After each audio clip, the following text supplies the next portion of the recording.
How do animals cross the highway? Crossings, How Road Ecology is Shaping the Future of Our Planet by Ben Goldfarb. He starts out talking about the history of roads.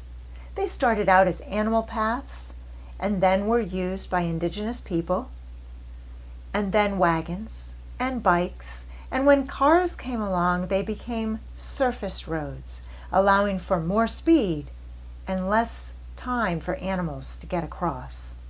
Roads are a symbol of freedom. We can escape and go travel to visit other people in other areas. But roads have also been used as a power and conquest, going into national forests, rainforests, and reservations to extract oil, gold, and timber. Roads are also a symbol of death and division for animals. The dangers of roads include vehicles themselves, which kill billions of animals and billions of insects every year, as well as copper from brake linings, zinc from tires, cadmium from paint, and noise pollution. Traffic increases cortisol production, which is our stress hormone, in all species, affecting sleep, cognition, blood pressure, stroke, and diabetes. Governments have also used roads as a discriminatory tool to try to get rid of low-income areas. Blacks are 45% more likely to live near a highway than whites. Latinos, 60% more. Asians, 75% more. All of them inhaling more sulfur dioxides, nitrous oxides, and volatile compounds, which triple the amount of asthma rates and increase carcinogens.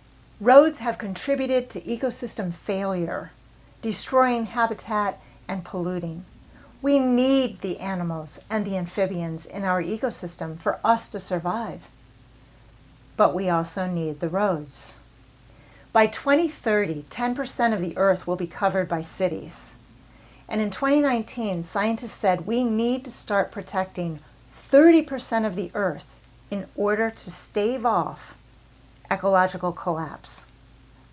Animals need space to be able to find water, food, mate, and migrate to cooler areas. So how can we get all of this to work together?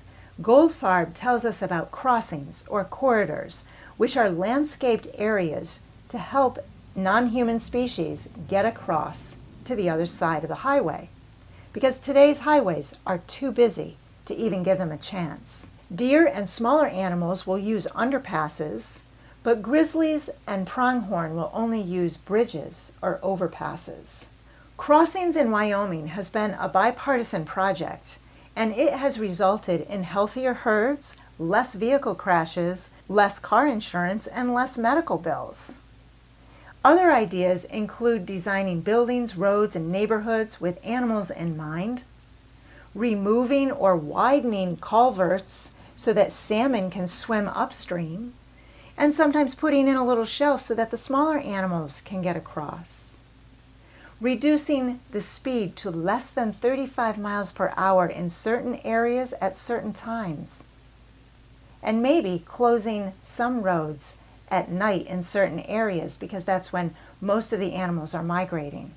Crossings by Ben Goldfarb has a lot of interesting research, and it's made me more aware of how I take roads for granted and how our society develops and engineers without animals in mind. Driving into the future, we need to be more inclusive in our planning. Thanks for watching, keep reading, and have a great week.